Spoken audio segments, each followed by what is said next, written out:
What's up, guys? Back at the shop again. Working on Kenzie today. Went ahead and got her in here. If you guys don't remember, Serrana, or Snowball, was in at an angle. I went ahead and shoved her back over here just so I could pull in Kenzie and work on it. Now, I don't know if it's because this car is up taller because it's on jack stands, but this car, I think third gens, I've never really done the specs on them. The third gens just feel like a bigger car than the fourth gen. And I don't know if that's just because it is on jack stands. I mean, this car will be on jack stands here shortly, so I can drop the transmission out so I can place the flex plate. So I guess when it's up on jack stands, we'll be able to notice if it is that.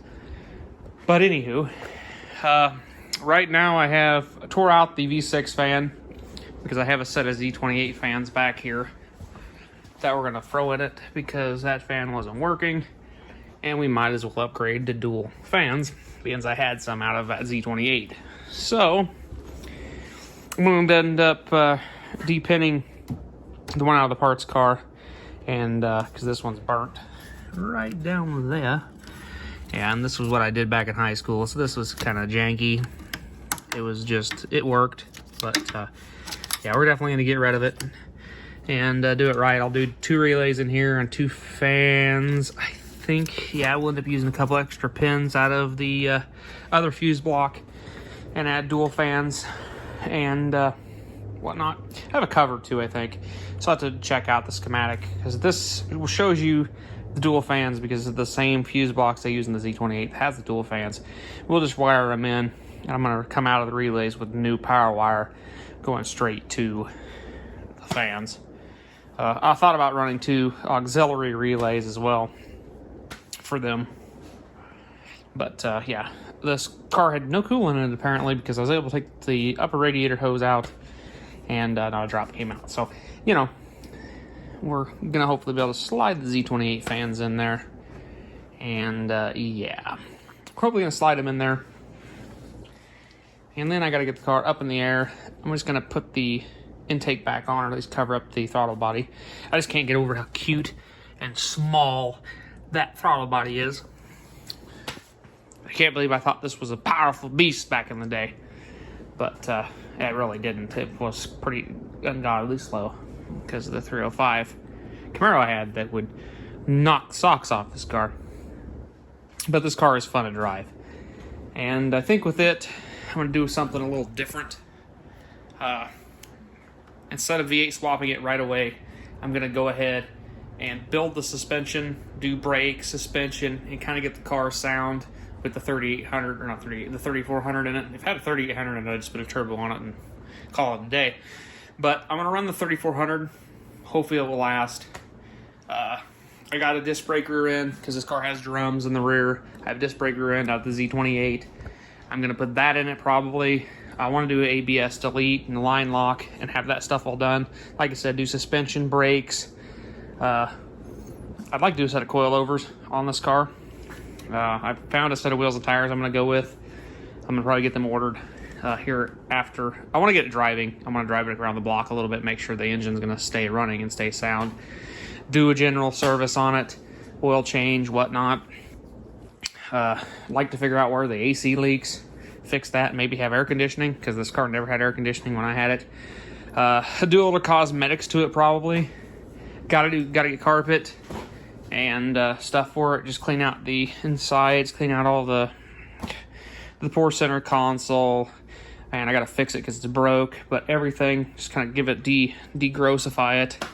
And I don't think it has a headliner in it. No, it don't have a headliner, and I'll probably get another headliner. I got rear speakers for it. I'm going to do front speakers. I've got the sub box is still in it. It's behind the little door there. But the sub box is still in it. I got some amps and subs I'll put back in the car because this car always had amps and subs in it when I had it. So it might as well continue to again. So, yeah. What else?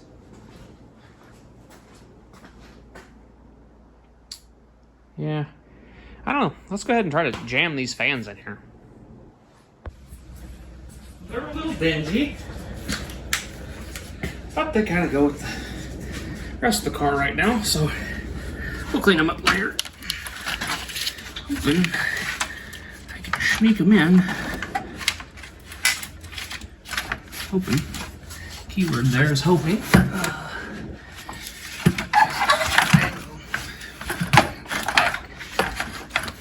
Sneaking. Oh, now we're stuck on the car. Great. How are we gonna fix that problem?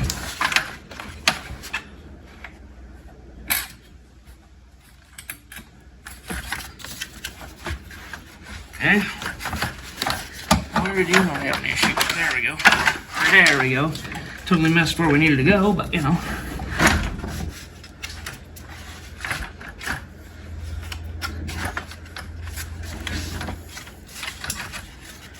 Okay. And fans are in. Got wiring too that comes up here, so cool. I'll be able to actually hook the lower radiator hose up to the hook spot.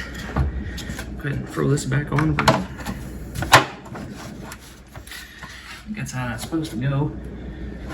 I think. I don't know. I don't know. I just work here.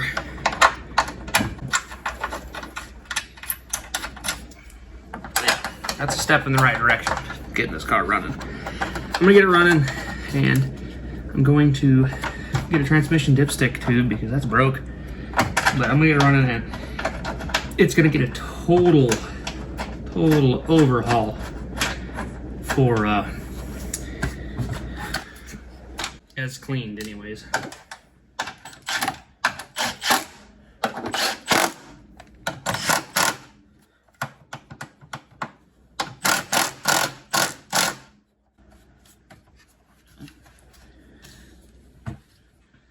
Good fro. Let's see if I got a better hose clamp than this custom. We have a couple to try here. Goodness, that one will be plenty big. Yeah, flip it this way so I can actually get onto it. Oh, there is some antifreeze in this car. I heard it. It's just not in the radiator hose. Alright. I'm gonna flush the coolant anyways, because I'm sure it's disgusting. Alright. So there we go. Good tightening. Alright. So right now I'm gonna step the intake back in.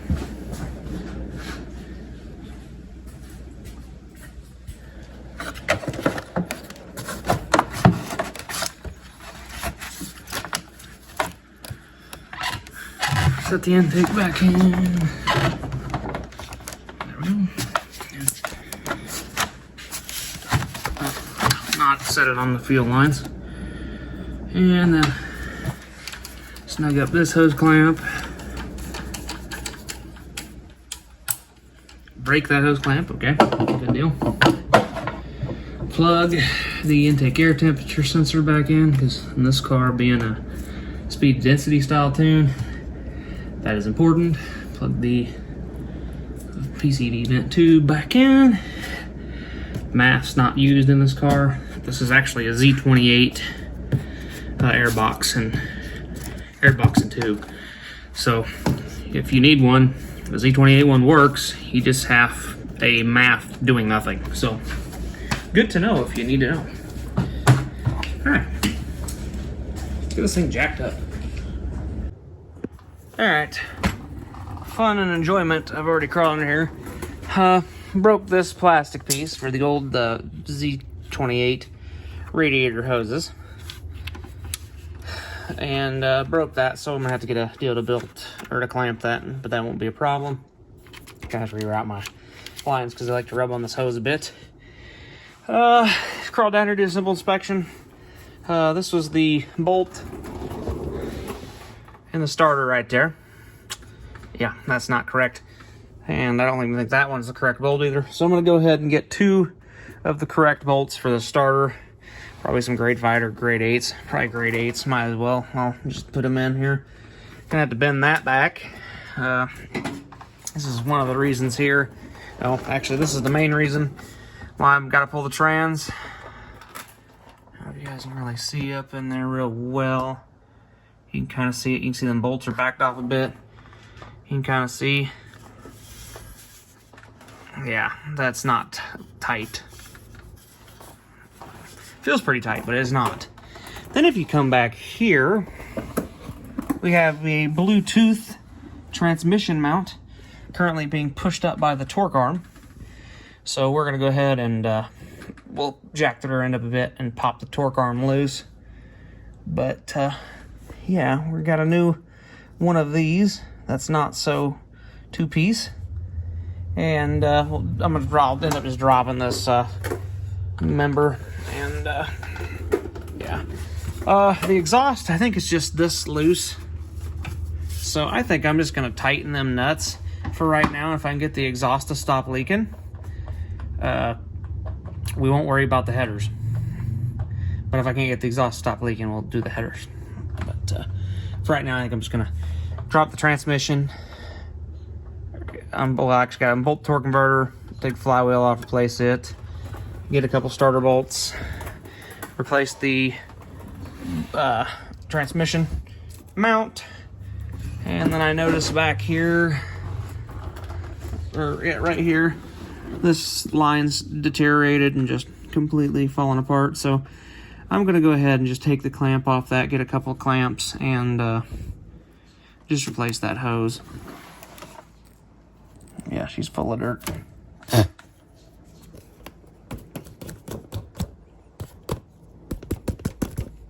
Yeah, she's just plumb full of dirt, so. Alright, so I'm gonna start pulling that transmission out. Well, I took the torque converter loose, and look at this. That's junk.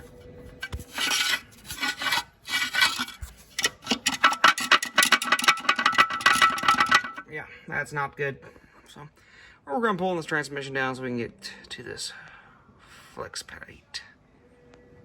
Okay, I got the transmission out. It's back there. But this is loose as a goose, and all these you can hand loosen them. So I'm gonna pull it off. I think that's a pilot bushing. I think this must have come out of a manual Camaro or something, because I think that's, yeah, it looks pretty messed up, and I think they were trying to push it onto that. I don't know. I'm gonna go ahead and pull that out somehow. I don't know how. I'm gonna try to get it out of there anyways. But yeah, you can just spin these bolts out, and we're missing 3 of them. So, you know, that's always good. Well, yeah, the good news is my bolts I got look just like it. So that's a plus. So yeah, I'm gonna go ahead and swap this bad boy out and attempt to get that out of there. Maybe. I don't know. We'll see. Well, that was fun and exciting and a real pain to get out. But I got the pilot bushing out for the 5-speed that this car does not have. But now we have a nice looking flex plate, new bolts with Loctite. I am missing the dowel. I got one, or the size that'll fit, so I'm gonna go and get me a dowel tomorrow, and I'll pound it in there and hopefully get it to stay. We got new flex plates on, tightened up this exhaust. Yeah, I don't know if you can really see, but yeah, it was very, very loose, so it's tight now. A bunch of stuff was tight, so whoever put this engine in this car should not ever put their hands on a vehicle again. So yeah, I gotta get bolts for the starter. I got a couple other things. I gotta figure out where this wiring's supposed to go, because it's not routed right. I'd like to route it just a little bit better than it is. I'll bend this shield. I think I'm gonna bend the shield back. Actually, I just bent the shield back. I'll cut my hands on that shield tomorrow, or whenever I get to work on this thing again. So, but yeah, so we got that flex plate on there, and red Loctite the bolts, like I said, new bolts, new flex plate. Use the same washer on there, but everything's good. It's tight now. So we'll be able to get the transmission back up to it shortly. I'm gonna go ahead and just crawl out from under here for tonight. But yeah, we'll get her back together. I gotta wire up the fans. Yet this wiring's not in the right spot either, so I kind of need to figure out where everything goes and just kind of go from there. I just don't know where anything goes. This is wiring for my oil pressure sender. My temp sensor's down there. I'm thinking about putting the stock temp sensor back in it just so I can have the computer trigger for the fans. I probably, yeah, might consider putting that back in there, because I think that if that triggered the fans,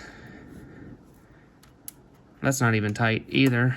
That's just loose down in there, nice. If that triggers the fans, then that might be the engine temperature sensor for the engine. I'm not 100% sure if that's the temp sensor for the motor or not. It may have a second one, but I know the fans didn't work when I disconnected that. That's why I had to run the fans on all the time. Just everything that they've touched is concerning me now, just because of the fact that it's not right. So, yeah. I'll probably end up throwing a new temp sensor in it. And I still don't know where this was supposed to route. I don't know. I need to do some looking. Maybe I'll find a good picture on the interwebs of how that wiring's supposed to be routed and stuff. So, yeah. Anyways, we'll catch you guys back on when the transmission dowel and stuff gets here. Actually, I don't know how long we've gone. This video's probably gone a little bit, so I'll probably cut this one, and we'll cut back on when we get all the stuff to put in it. So, all right, guys, we'll catch you in the next one. Have a good rest of your week.